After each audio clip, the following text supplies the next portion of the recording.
Welcome to The Lock Shop with Nielson and Hustler, powered by Coolbet Canada.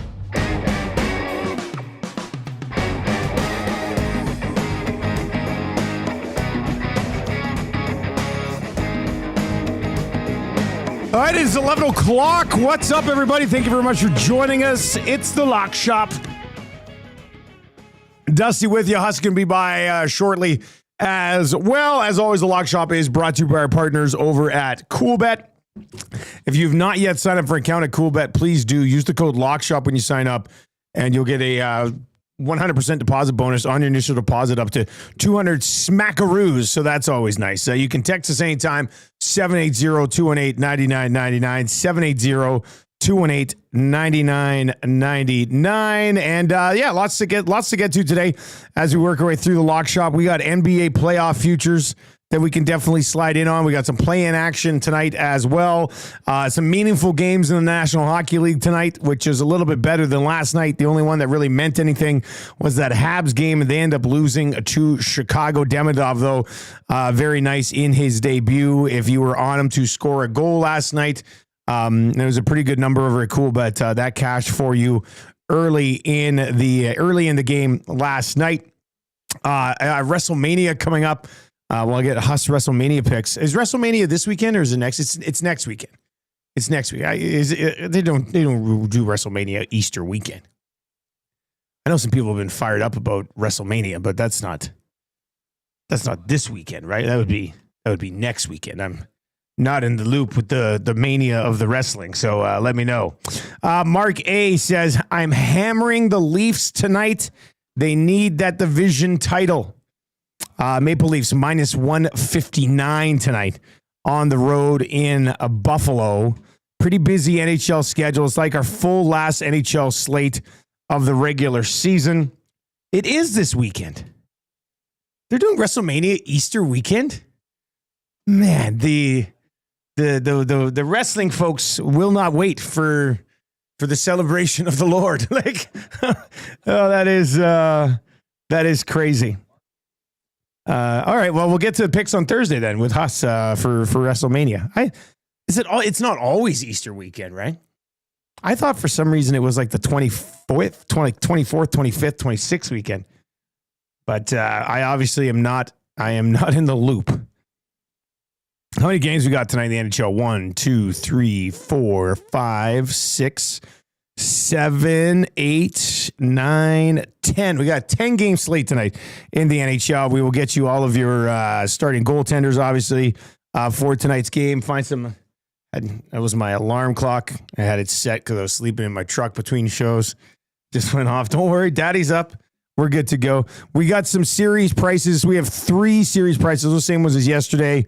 I don't know if the Hart Trophy odds would have moved last night, but we can dive into that in the National Hockey League as well. NBA play-in action, 2 games tonight, 2 more tomorrow.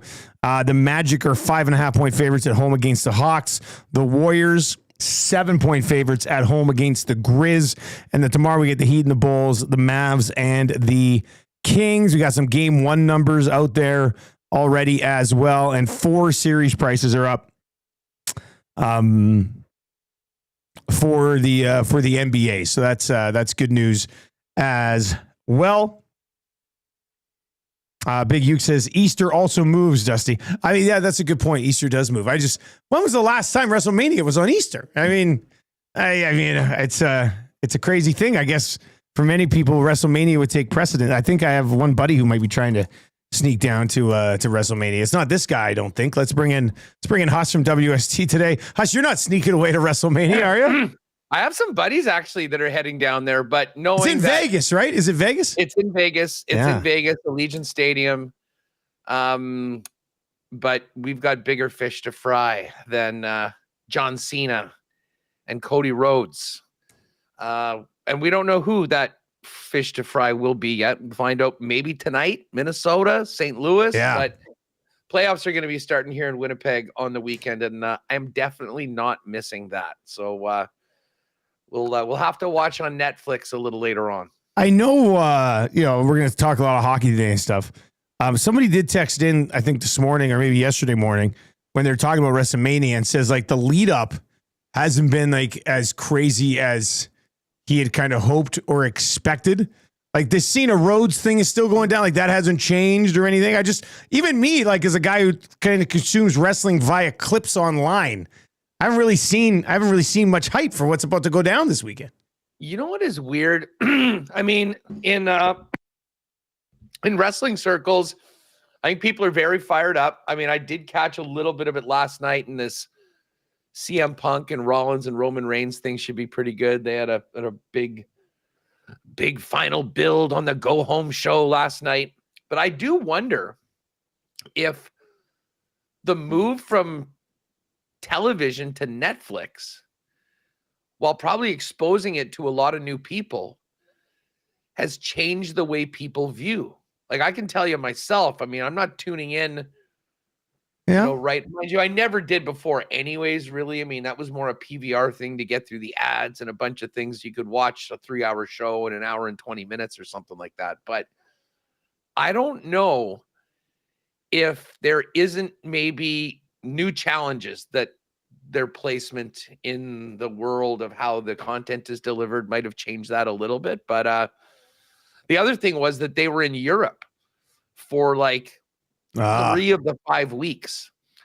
So the shows were going on Netflix in the afternoon. And I think people were catching a few clips or whatever and maybe not watching it the way they normally would at night.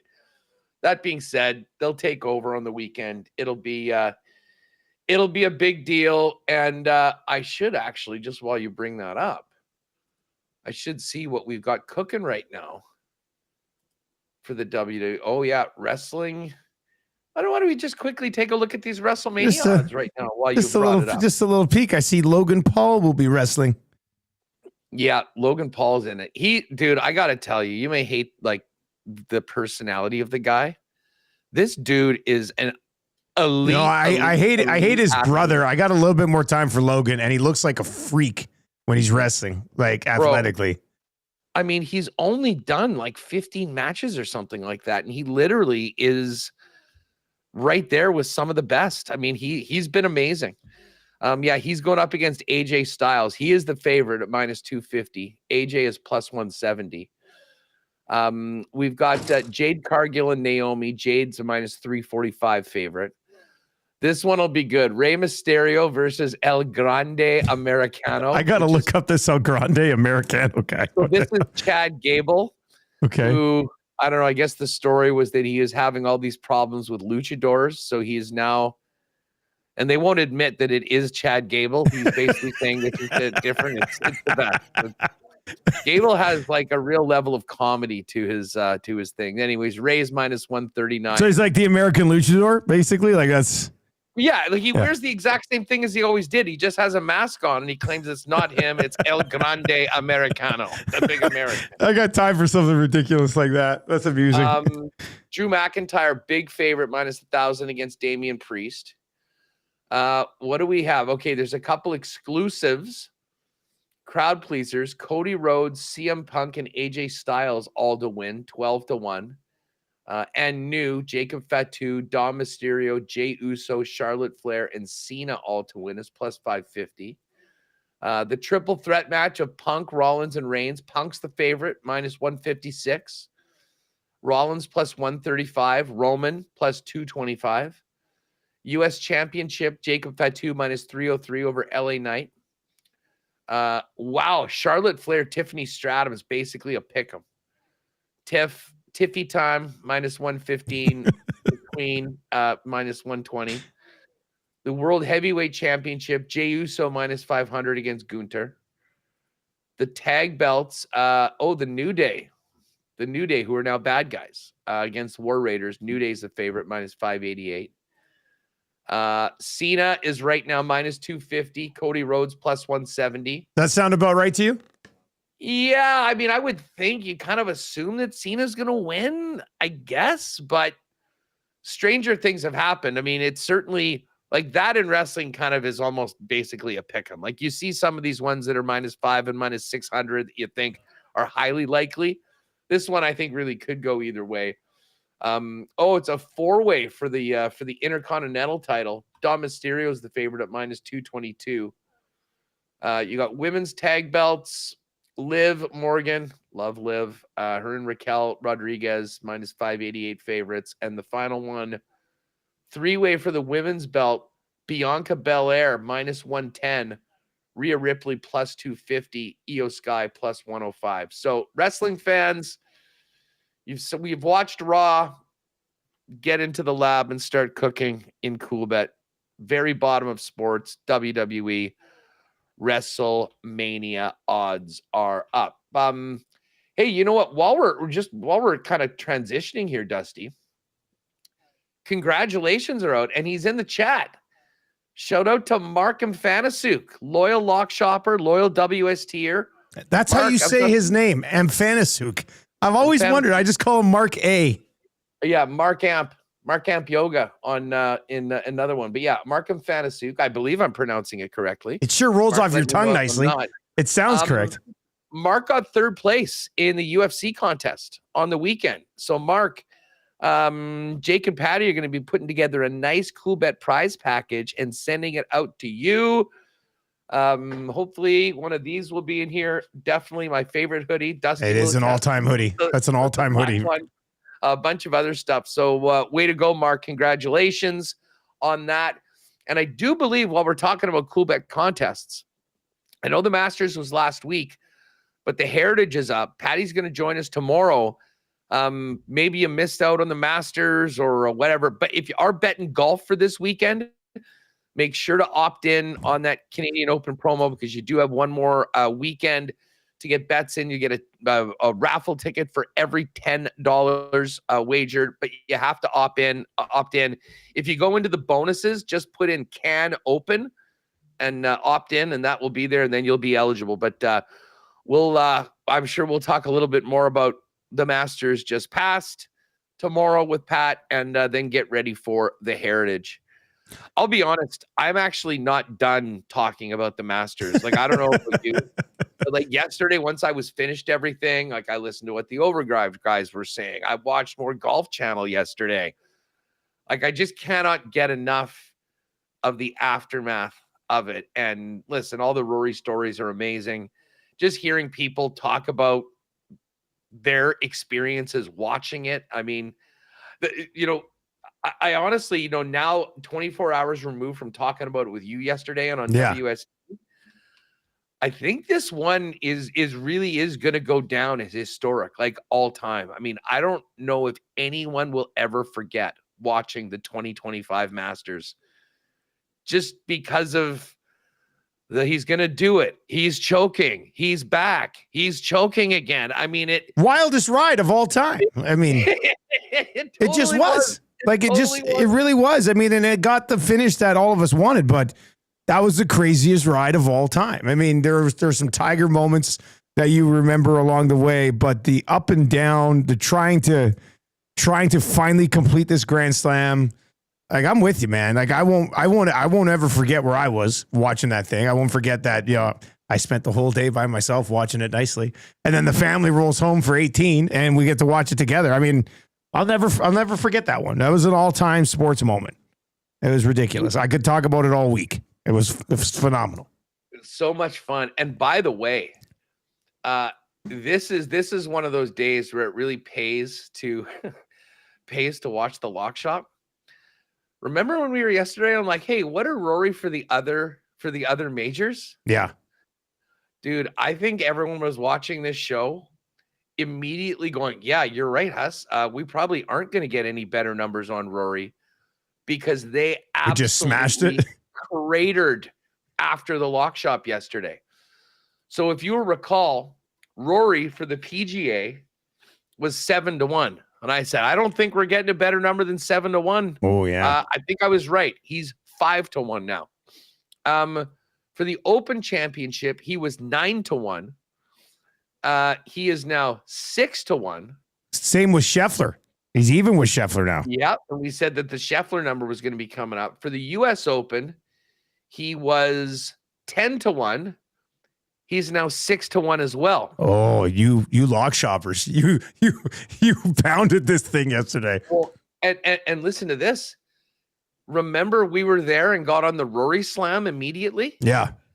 Well, with the drop in the odds of all three of those events, the Rory Slam, we'll put it this way. Yesterday, I put $10 down and it will pay $10,100. Yeah. Because of all three of those odds significantly dropping, it's now 33,509. So essentially, it's 1/3 of what it was yesterday. Yeah, and that dropped at the end of the show yesterday. Like it was. I've never seen anything like that. I'm not sure they're comfortable with the exposure or the risk involved of a 1,000 to 1 thing that I think a lot of people would just blindly bet because it's fun. I mean, like, hey, maybe he could do it. I mean, I'll throw. I blindly bet it twice. I bet it at 879 and I bet it at 1,000 essentially. So and I'm pretty much maxed out on those bets. So yeah, let's go. Fingers crossed. We'll see what happens. But again, I mean, it's just one of those things where you put a tiny little bit on it, and it's like a lottery ticket. But I'll tell you what, Rory in some ways maybe won the lottery on Sunday at Augusta when it came to some of the fortune that he had making up for some of the bad play that he had. But anyways, the Rory momentum continues, and it is being reflected in the odds right now for the rest of the majors. One more on golf. Jen, we'll get to golf tomorrow. Patty will join us. PME, RBC Heritage Boost, Patty Mayo. It's already up. It's in the combo cards at the top. It was plus 488. It's been boosted to plus 562. And that is Aaron Rye and Lucas Glover top 20s. So Rye and Glover top 20s. If you want to get on that right now, Pat Mayo's already got that boosted for you at the top of the page. Rye and Glover top 20s plus 562. Scotty Scheffler is at this event. He's 4-1 on that board right now. And then you get Morikawa, 1050. Ludwig Aberg at 13. Xander at 13. Cantlay at 17. Thomas at 19. Henley at 23. Lowry at 23. Connors at 24. Actually, the week after Masters, man, this is a real nice board for the Heritage. This is going to be a fun one to set up tomorrow. Oh, yeah. Yeah, definitely. It's always a good tourney. They've got their own, what is it, the plaid, the tartan jacket? That's right, the plaid, yeah. So we'll dive into that. And and speaking of Mayo, one of the other things that I've done has been like all the regular podcasts. I've just been looking and seeing who's talking about the Masters. Like Bill Simmons was on it. Yeah. I listened to some of that yesterday. SVP was on Pardon My Take. I did notice that Pat and Feinberg did basically an extra hour and a half just talking about the Masters yesterday. So I've got that queued up for tonight. Dive into what those guys have before we get into the lock shop tomorrow with the golf. Brent P is maybe we transition back over to hockey. Brent P texts in at 780-218-9999 that says, guys, some of my NHL season bets are cashing in. I wish I threw more money down on Matthews under 58.5 goals. That was a high mark for him to hit, and didn't even come remotely close. Right? That was a no sweater for Brent P and anybody else who's riding on the Matthews under 85.5. Well, that would be me. If you recall, I just picked 5 bets and went under on everything. That was our little test at the beginning of the season. Let's do a heat check on those. Under Leon Draisaitl under 50.5 goals. That's a loser. He is there. Yeah. Austin Matthews under 58.5 goals. That's going to be a winner. Dusty, pull this up if you can. What does Patrick Kane have right now for points? Okay, give me one sec. What was the number that you had him at? 63.5 under. 58. Okay, so as long as he doesn't get 6 points in the last game or so, you're good there. That one's going to cash for you. Okay, what about Pasta? Ooh. Points. What was that number? 104.5. I think he's under that. 104. You know what the hilarious thing is? I am tied in my season-long hockey pool, and I need Pasta to get some points in this last couple of games. So he's only got one game left. He's got 104 points in 81 games. Plays tonight against the Devils. Hus, is there a hedge here for you somehow? Well, the hedge is what built would you do? in. I'm trying to think. I basically want him. I guess I could bet under. I guess I could bet. Is there a no points? There would be under 0.5, but it's not going to be a great number. Well, usually the point number for a guy like Pasta is like minus. Oh yeah, you're right. Yeah, the under actually. You're right. Yeah, I was thinking the other way. The under should probably be a plus number for sure. If they have it. Under's plus 195. Yeah. So, I mean, I could put half my bet on it as the under, basically hedge that. Although if he gets a point, it helps me win my hockey pool, and I'll take the L on this season-long bet. So that one's still up in the air. We've got 2 winners, 1 loser, 1 undecided, and then Matty Berniers. What was Berniers? Whatever it is, I mean, you must have hit this one. Well, I mean, the thing is, the odds guys are so good. I mean, they're around it. It was under 54.5. Yeah, and he's at 42 points. Okay, so that's going to be a winner. So it looks like we'll comfortably have 3 wins and maybe go 4-1. That's not bad. I mean, bang that out all the time. Let's say we bet every single under and just, if we get hit an 80% clip, that'd be fun. Why not? Yeah. Now again, Pasta could make that 3-2, but either way, the experiment is a profitable one. Because I said, we were basically just taking random over-unders, and we did 5 of them just to see what would happen if we bet under blindly on all of them. So it will turn out well. That is a lesson that when in doubt, take under.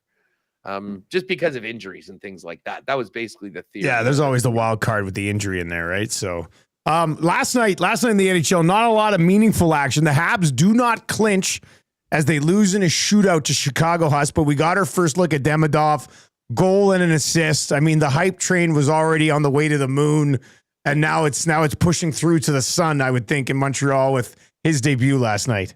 Well, the funniest thing is, there were all those. I mean, I think there was a lot of bet builders last night. There was a lot of same gamers that had Demidov to score and Habs to win, Demidov to get a point, Habs to win. Well, Demidov got a goal. He got an assist. And then they didn't win the game. And, so they get a point in OT, but they still have to find a way to get a point in their final game. If they don't, and they lose in regulation, and Columbus wins their final 2 games, the Habs will miss the playoffs after basically being in for the last week. So that, it's kind of 6 of one, half a dozen of the other for Habs fans. They're super fired up about Demidov, and they're probably freaking out that maybe this playoff berth will escape them. I will say this: he is going to have to learn a little bit more about the way things are done in the National Hockey League, because while the goal was brilliant, there's also some ugly recording, some tape of him going into full KHL mode on a back check and just letting the guy skate in front of him going in and score. Yeah, that's not going to fly. Very tough look. Yeah. So listen, they'll take the good with the bad, I guess, early on for the young guy, but all world talent. There's no doubt about it. And one of the funniest things was to see Ducks or Blue Jackets fans get called out for passing on him. Demidov. Yeah. Barrett Seneke, 3rd overall. Caden Lindstrom, 4th overall. Those guys better be good. They haven't obviously been to that point right now. They got a bit of runway left still in their development. I mean, let's see what ends up happening. But exactly. Yeah. And it's a fool's game to determine drafts from the last 2 years as done deals at this point. But listen, it looks like the Habs have a real exciting one. He's signed. He'll be playing for them going forward. Now they just got to figure out a way to make sure that they're in the postseason, taking on Washington next week. Before we get to the slate tonight, the NHLPA players poll was released this morning. You get a chance to check this thing out? No, I haven't seen it at all. It's interesting. You know how they usually do it. You know, over 660 players voted. Connor McDavid, 73% for the best overall player in the league. The next closest was McKinnon at 9. Kucherov was at 6. Crosby had a vote, and one other guy Kaprizov had a vote.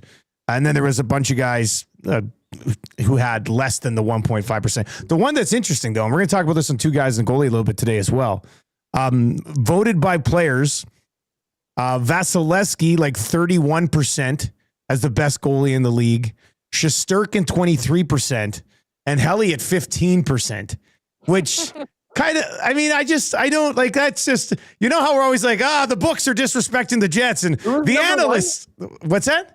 Who is number one? Vasilevsky. I mean, guy is a stud. Don't get me wrong, but it's like we always talk about the media disrespecting the Jets, the books disrespecting the Jets, and now the players, 15% of them said Hellebuck's the best goalie in the league. You look what he's doing this year. I'm just like, man, like this guy, like I feel so bad for Winnipeg right now. Hus, like, what are you supposed to do? You know what? Listen, no, we don't care. It is the way that it is, and there's only one way to force people to give their respect. And that's to you have to take that respect. You have to earn that respect, right? Yeah, like they're gonna go and grab it. Yeah, I can't wait. It would be really nice to know who the Jets are playing tomorrow. Part of me thinks they should want to play the Blues. I know they had the great run, but they haven't been great lately. They weren't great in the first half of the year. Minnesota's gotten healthy after what's that? Like that game that the Jets and Blues played last Monday in Winnipeg. I think they had 15 shots on goal. They were completely shut down. They did not have an answer for Winnipeg. Well, and when Minnesota was healthy for the first half of the season, they were a really good hockey team, right? Like they were right up there. Like so, I think St. Louis is probably is that the consensus? Is there a consensus in Winnipeg, or is it kind of split right now? I would say the consensus is sort of more Minnesota. I had Kevin Sawyer on yesterday, and he thought that the team that he'd kind of want to avoid is St. Louis. Me personally, I'm not there. Like I really do see it as sort of a 6 of one, half a dozen to the other. But I mean, the bonus of the Minnesota series would be that, you know, everyone would be able to drive down to the games. The Blues side of things makes it obviously more difficult to get to. There is a little bit of history to it. I mean, the Winnipeg Jets revenge tour would be like this, Dusty. This is the perfect scenario. You play St. Louis in round 1. Exercise the demons of 2019 when they bounced the Jets in the first round and then won the cup. You move on to the second round and you get the Colorado Avalanche, and you can exercise the demons of last year's playoffs where the Avs took the Jets out in a gentleman's sweep. You move on to the conference finals and take out the Vegas Golden Knights, who beat the Jets in the conference finals in 2018 to prevent them from going to the Cup final. And then in the Stanley Cup, the final boss, former Jet head coach Paul Maurice and the defending Stanley Cup champion Florida Panthers waiting for them. That is a scenario which would be magic for Winnipeg fans. I'm still pulling for a Winnipeg Edmonton conference final. Not only because we would make for some amazing shows and a lot of fun in both of our cities. Oh, that'd be great. But we, of course, do have that exclusive that's been sitting there since a couple months ago of the Lock Shop Bowl in the Western Conference Final, I think at plus 825. So would love to see that. But you know what? Hey, it's been a magical season so far, more points than any team.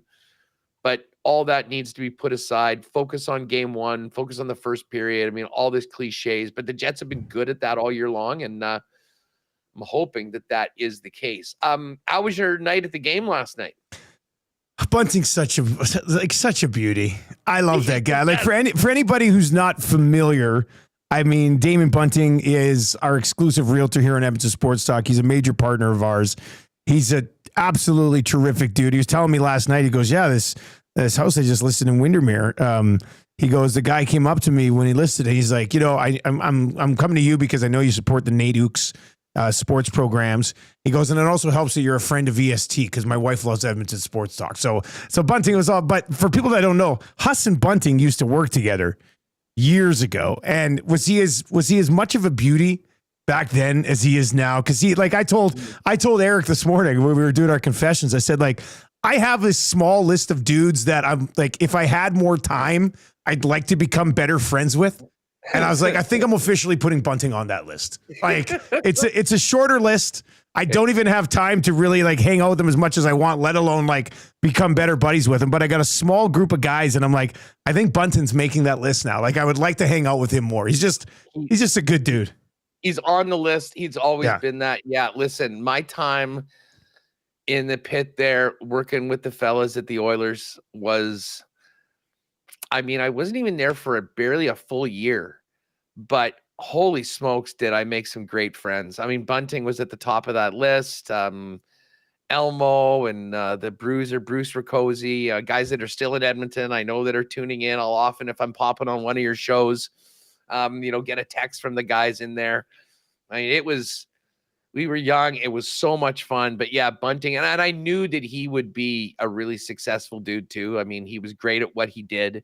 And just the personality with him going into real estate, it didn't surprise me at all to hear how well he's doing. And it's great to see him supporting the fellas at EST. So, well, I told you last year, you will recall, we high-fived in the Winnipeg airport because you were coming to Winnipeg to do the Elks Bomber game. I was going out for the Jets Oiler game in Edmonton. And while you were in the Peg, I hooked up with Bunsky and all the boys, and we went to the game and just had an absolute fun little reunion night. It was a real treat. And would that be fun to do it again with everybody in about a month? Yeah, for playoffs. In round 3 of the Stanley Cup playoffs. Dare to dream. As for the night downtown, I was telling the boys, like, I'm exhausted today. Between shows this morning, I went and slept in my truck for an hour and 10 minutes. I was just like, I don't know what it is. Like, it wasn't too bad. I was kind of busy yesterday, had a brief little nap, and then just like going downtown, being at the game, just a couple of drinks. Like, I had 2 drinks maybe all night. And I just begged this morning. I was like, I don't know if I got it in me for another 2-month playoff run in town, man. Like, I'll be on fumes. I'll be on fumes for 2 months. Yeah. We'll take it. We'll take it. Don't get me wrong, but I avoided morning radio my entire career for a reason, Dusty. Brilliant move. Absolutely brilliant move. I was just thinking if, the year that you were here in Edmonton, imagine if like you never went back to Winnipeg and you were just here working at EST with us every day, buddy. Yeah. Like, I know you're Mr. Winnipeg and you got a great thing going. I'm just like, damn, that would have been nice. Yeah. Well, it would have been wild. I mean, I don't know whether I would have ever really had the opportunity to kind of get in on this side of the business. Into the media. Yeah. Like, that's a story for another day, but I mean, I'm not a guy that like, I didn't go to broadcast school, Ryerson or broadcast school or whatever. This was forged in the streets, people. This just, Oh boy. All right. Anyway, the Oilers lost to the Kings 5-0 last night. And our chat on the show this morning was like, they were missing 8 regulars last night. Like they weren't, and people were still just like, that's it. Like, I just think they're done. I'm just like, man, they're getting these guys some rest. Let's see what happens against the Kings. I will say this though, Darcy Kemper scares me. I mean, as far as the Oilers going on a run to get past the Kings here, Kemper, I mean, outside of Hellebuck's numbers, he's got a 2.0 goals against average and a .922 save percentage himself. He hasn't got the workload that Helly's got. So, I mean, but I would assume he's going to be a finalist for the Vezina. And that's just such an upgrade over what the Kings have had in net the last 3 years in these head-to-head matchups. I mean, that would be, to me, it's like, oh, the Oilers' health, and I think they're going to be fine come playoff time. The thing that Oilers fans should probably be concerned about is Darcy Kemper, because he wasn't tested much last night, but he just makes it look so easy. And he's won a cup. Like, he's been there. He's done that. I mean, thanks for nothing, Oilers. I was hoping at least the team could pop a couple goals, because with that shutout he actually ties Hellebuck for a 2.02 goals against average for the year. Now, I think Hellebuck's going to play tomorrow night. Like, just knowing his routine, like, I don't think he wants to go from Saturday in Chicago to Saturday or Sunday without playing. So I would imagine he'll play tomorrow. Yeah, mixing a game and then still get a few days off, right? It'll be hilarious. I mean, we might see a team playing a nothing game in game 82 that is playing as if it's a playoff game, trying to make sure that no goals go in on Connor Hellebuck to get him the clear win and winning every single statistic in the league when it comes to goaltending. But yeah, I mean, Kemper now at 922. Helly's got a 924. They're both at 202. Obviously, the wins aren't even close. I mean, Hellebuck has 46 wins. Kemper is not in the top 5. But yeah, I mean, if you want to win the West, you're going to have to go up against, there's a Vezina Trophy finalist in both divisions. I'd suggest Jake Ottinger, when he's on, has the opportunity to be a real elite goalie. The Oilers haven't had much of a problem with him. I don't know what it is. Like, I'm a big Ottinger guy, but I don't know. I mean, they haven't had much of a problem with Ottinger, but he's good. He's good. What's the temperature check on Oilers goaltending going in? How are people feeling about that? Let's just say the Kings, if it was a boxing match, they'd have a 10-8 round against the Oilers in between the pipes. I mean, Skinner just came back, stopped 7 of 18 in his first game back from injury. But Pickard last night, I mean, didn't have an NHL caliber team in front of him, but also didn't play very well. So it'll be Skinner to start, and then we'll see. Phyllis says, did Kemper get hurt, or why did Riddick come in? Actually, yeah, he would have not got credit because they split the shutout. What do they do with the split shutout? I think we had this earlier in the year. No one gets it. Neither guy gets it, right? Yeah. So Big Save Dave came in, or they just said they with like six minutes left in the game, they just pulled Kemper and put Riddick in, and he looked completely fine. So part of me was like, are they in the mix for the Jennings, and they needed to get Riddick like some time so he could? How close is that? I was trying to think. The other reason would have been like it was kind of a chippy game, and it was over. Yeah. Take Kemper out just so the others don't do something crazy. I would suggest it might be that, because Deneau after the game was complaining. I don't know if you guys talked about this. No, that was like in an intermission, I think. Oh, really? Yeah, that was it. Yeah, like none of these guys, they're dressing none of their guys, and they're out to try to hurt us. They're playing their B squad, and they're trying to hurt us.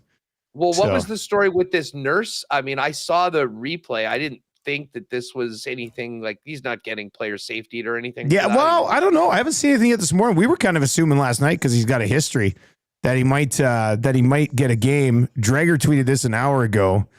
Don't expect nurse news anytime soon due to Oilers' travel schedule. The hearing isn't been held until later tonight, so there is a hearing. Oh, there is. He says I'd be surprised if more than one game. Fine is also possible. Bit of a message before the two teams meet again in round 1. So when I watched it, I mean, shouldn't have done it. It wasn't insanely dangerous. They're going to have a hearing, I guess, later tonight. I think it'll just sort of be a game, which, I mean, Nurse might not even have played against San Jose anyway. Well, I mean, the blue line's so banged up, I guess he probably would have, but not the end of the world for him to miss a game against San Jose. Yeah, I don't think he's going to be missing any playoff time. And, that does not warrant a playoff game. There's no way. And Oilers are going to be down and then in California and just staying there, getting ready for the that weekend. That would make sense. Get ready for game 1, which will be on Sunday. The Lakers open up on Saturday at home, so Kings and Oilers will roll into action on Sunday. Hus, let's get to this. Let's get to this NHL slate right now, and 10 games tonight. I got your starting goalies. We've got, unlike yesterday, the exception of the Montreal game, really nothing overly meaningful going on last night, but that's not the case tonight. Let's see here. Ukko-Pekka Luukkonen will start for Buffalo. They're at home against the Maple Leafs. Stolars will start for the Leafs. Jake Allen likely to go for the Devils. Swayman is confirmed for the Bruins. Panthers and Lightning, a little teaser before the postseason. Vasilevsky in net for Tampa. Vanacek unconfirmed for the Panthers here. Samuel Ersson will go for Philly. Jet Greaves against Columbus. Columbus has to have that game as they try to track down the Montreal Canadiens. The Blue Jackets wrap with this one, and then the Islanders on Thursday. Montreal gets Carolina at home on Wednesday. They need a point to clinch there. Forsberg will start for the Sens. Spencer Knight unconfirmed for the Blackhawks. Utah and St. Louis, obviously a huge game for the Blues here. Binnington will go for St. Louis. Vejmelka in net for Utah. Minnesota will go with Philip Gustafsson at home tonight. Lucas Dostal and the Anaheim Ducks on the other side of that one. Caps and Islanders, Charlie Lindgren and Sorokin. And then the Flames tonight will throw Dustin Wolf out against the Golden Knights. Aiden Hill unconfirmed at this point. Joey Decord for the Kraken against the Kings. Just quickly, somebody fired over. I'm not in the loop here. Well, how long has Logan Thompson been out for the Capitals? I haven't seen him in a while. Like, when's he supposed to be back? That's a game changer right there. Like, what, he's got to be like playoff ready. Is that the plan here? Let me see what's up. I've just been seeing too much Charlie Lindgren for my liking. Logan Thompson is on the ice ahead of the Caps morning skate here in Long Island. Clay Stevenson is also on the ice at decent chat. So Logan Thompson, it looks like this is he's just sort of getting back up to speed here. So yeah. Yeah, I mean, he'll be in there. I mean, Lindgren's really good, but Thompson's been their guy. Yeah. With the numbers all season long. So we'll see. I mean, I think they got to hope that Montreal finds a way in. I mean, I don't think Washington's going to be worried about Columbus either, but no. If Columbus was able to get in, like, they're not an easy team to play against. They can definitely score goals. And you want to talk about a team playing with house money. The one thing I'll say about Montreal is their home ice advantage come playoff time will be, although I'm sure Columbus would be crazy, but the Bell Center. It's not the Bell Center. It's not Montreal at playoff time. Like, nothing against Columbus. I'm sure you're great, but it's not the Bell Center come playoff time. All right, Tuss. So what do you, do we just kind of almost get to like a little sort of gotta have it type of parlay tonight? What do you think? Well, let's look at the teams that are playing games that actually mean something here.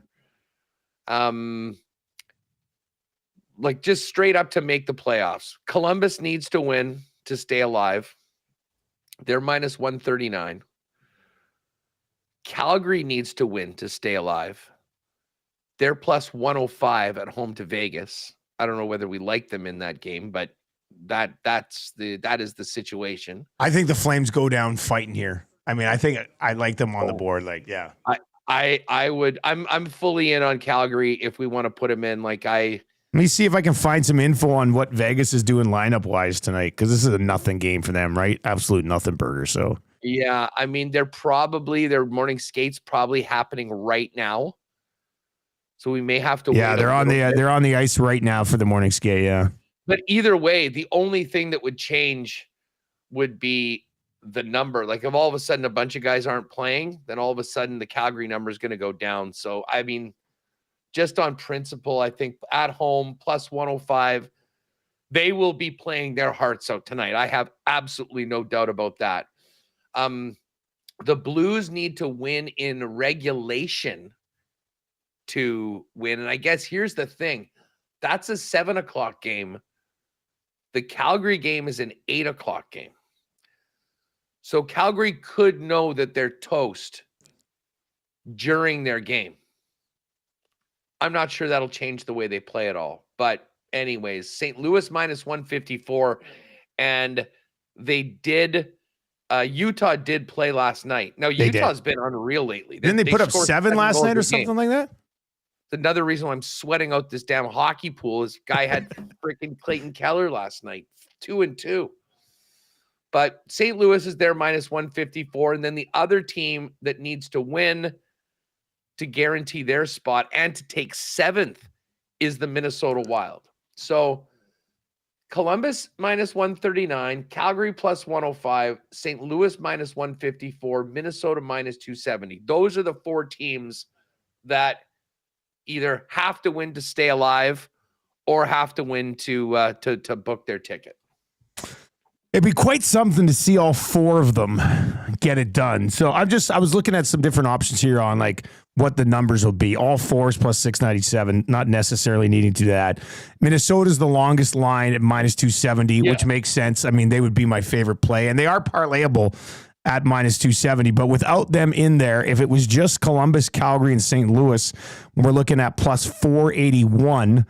If we take St. Louis out and put Minnesota in, it's plus 383. The boost will take it over 4-1 there as well. But if we wanted to avoid any sort of, we're eliminated, foot off the gas with the Flames, that puts it at 289. We kind of need Calgary in there. So I don't know. Hus, who's the odd man out in this thing? What about the Jackets? You like the Jackets in Philly?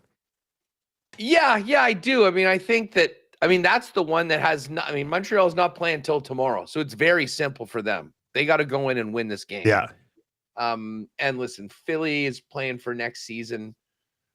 So yeah, I like Columbus. I mean, I kind of think that Columbus, Calgary, St. Louis is where we go. I mean, like Minnesota, if Anaheim dragged them into overtime or something like that, like they'll be fine too. Like I'm just looking at the standings here.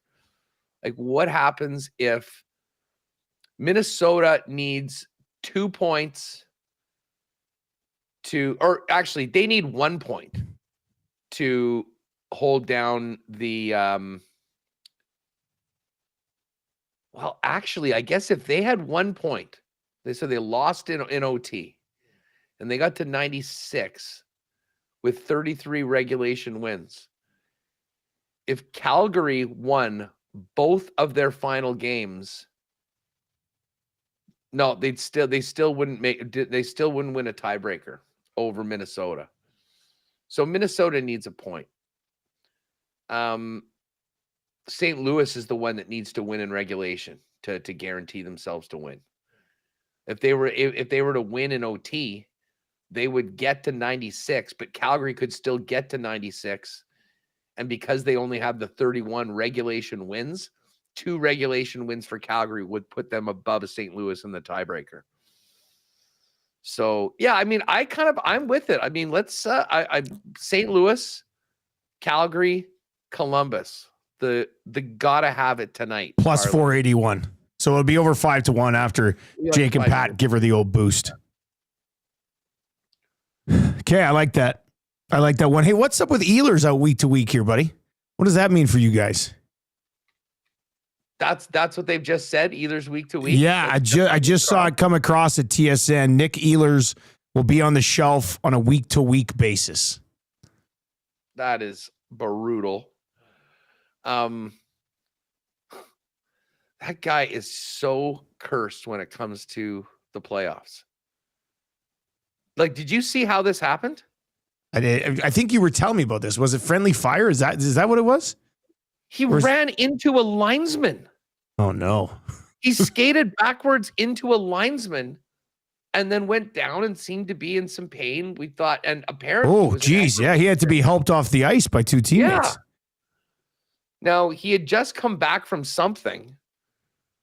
So if it's week to week right now, I mean, does that basically rule him out for the first couple games of the playoffs? I mean, I think a week to week could possibly rule him out for the first round of the... Jeez, that's it? That's what happened? Yeah. He wasn't even going fast. He was just kind of backwards skating up towards the blue line. Completely bizarre. Completely bizarre. Anyway, Velarde's day to day and Ehlers is week to week. Well, having Velarde come back day to day is interesting. And I mean, that'll be a big topic. If Velarde comes back and Ehlers is out, do they potentially put Velarde in Ehlers' spot with Perfetti and Nemetsnikov and leave Iafallo playing with Scheifele and Connor? Because, I mean, he adds so much from a 200-foot perspective to that line and has been able to score too. And both the other guys have been playing well. So, well, it's going to give us lots to talk about in 10 minutes on WST with that. In case you were wondering, WST is going to be a good one today. That gets going in 5 minutes. NBA play-in action tonight. The Magic 5.5 point favorites at home against the Hawks, and the Warriors 7 point favorites at home against the Grizz. If you just wanted to parlay them both on the money line, it gets you to minus 106. Is certainly a number that you could work with if you wanted. Golden State's interesting. I mean, they've been outstanding with Jimmy Butler and Steph both in the lineup. They had a great stretch. Like in their last 10, they had a 5-game winning streak, which included a win over Memphis in Memphis. They'll play Memphis at home tonight. And then they beat the Lakers, and then they beat the Nugs. But in their last 5 games, where if they win another one anywhere along the way, they're not in the play-in. They lost to Houston. Their only 2 wins were against Portland and Phoenix, and they lost to San Antonio, and then they lost to the Clippers. So interesting where they're at. I mean, you're going to take Steph and Steve Kerr 100% at home in a playoff game to lock up that 7 seed and go and face Houston in the first round. When they played, they won by 9. I mean, I think Ja Morant, he's an idiot, but he's a pretty special ball player.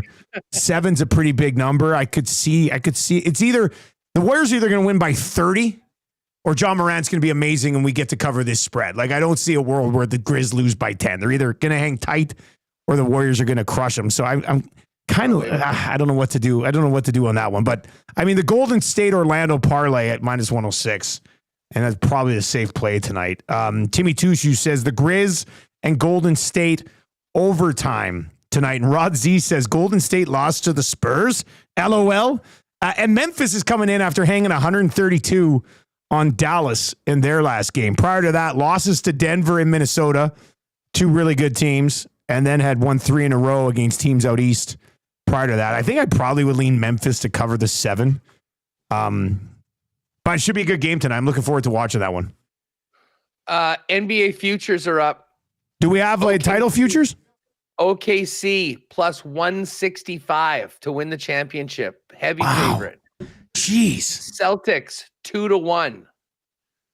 Cavs plus 550. Lakers and Warriors. Always united, hey? Always united, the Lakers and Warriors. Like, we're just talking about the Warriors in a play-in game, and yet they're the 4th shortest odds to win. 16-1. Nuggets 20-1. Knicks 25. Clips 30. T-Wolves 40. Milwaukee Bucks 50. OKC minus 152 to win the West. Heavy favorite to win the West. On the East. Yeah, 2 pretty clear favorites. The Cavs plus 175 in the East, and then everyone else is a big number, 10-1 or lower. So, I mean, these are pretty. How does that compare to the NHL conference winners right now? I'm just seeing like these conference are plus 300. Yeah, minus 152 on both sides. I don't know, man. I think that West. I would say, do not get on the Thunder at minus 152. Like, the West has been so strong this year. It would not surprise me if any of those teams come out of there, including the T-Wolves who get the Lakers in the first round. That's going to be a hell of a series. One thing I was looking at actually, because some of the series odds are up. I was going to say, maybe I'll text Pat and Jake and see if they can do this for me. But if you just go Clippers and Nugs over 5.5 games, because it's a minus 217 number, and then Lakers and Timberwolves over 5.5 games, that gets to plus 122. Can't parlay them, but I can get them up on as an exclusive with a little bit of a boost. And I think both of those series are going to be great. I mean, I'd be stunned if either one of those things is over in 5. So if we can get that boosted up closer to 2-1, I think that's a nice little NBA play. Yeah. But yeah, let me take a picture of this. I'll send it to the boys. See if we can get this up in the combo cards. The dates for the actual series are beginning on when's the 16th? That is tomorrow. Is there there's Maverick Sacramento? No, that's the 9-10 play-in game. And then the winner of that will play the loser of tonight's games. So, what about the Heat and the Bulls? Also playing game, I think. Oh, of course. It's 7, 10, 8, 9 in both conferences. Yeah. Okay. Yeah. So the Clippers and the Nuggets is the first game of the playoffs, and that's the 19th. So is that Saturday? Wednesday? Yeah. It's no 16th Friday. That's Friday. Do you say the 18th or the 19th? The 19th. 19th is Saturday. Okay. And the Lakers play Saturday as well. Yeah. So Clippers and Nuggets at 3. Bucks and Pacers at 3. Oh, I guess they have it 3. They haven't set the times for all these games. But yeah, 4 games on Saturday. Clippers, Nugs, Bucks, Pacers, T-Wolves, Lakers, Pistons, and Knicks. Yeah, I think T-Wolves Lakers is 6:30. And then the Oilers and Kings will start the next night in that building. So it's going to be a busy weekend for Will Ferrell. What's coming up at WST this afternoon, Hus? Nikolai Ehlers prayer circle commencing. You guys love prayer circles, eh? Well, basically that's what needs to happen right now. We'll have the latest from the morning skate today. This is going to be a big topic, certainly about how this lineup might look without Nikolai Ehlers to begin the playoffs, which is a big hit for the Winnipeg Jets. Look ahead to the final game tomorrow, who might be in, who might be out in the lineup. And actually, we've got a great conversation coming up with a guy that knows a thing or two about winning a President's Trophy and finishing the job and winning the cup in the same year. Former New York Rangers president and general manager Neil Smith on the show today. So we'll talk about finishing the job after you finish on top of the league in the regular season. Sarah Orlesky's going to jump on Hammer. So, we got a big one coming up in about 5 minutes over on the Winnipeg Sports Talk channel for any of you that want to join us. Excellent. Good stuff, Huss. We got 2 guys and a goalie coming up with myself, Cass, and Gager, and then EST afternoons at 1 o'clock with Maddie and Gager. Thank you very much for joining us on the Lock Shop today. Best of luck tonight, and we will talk to you tomorrow.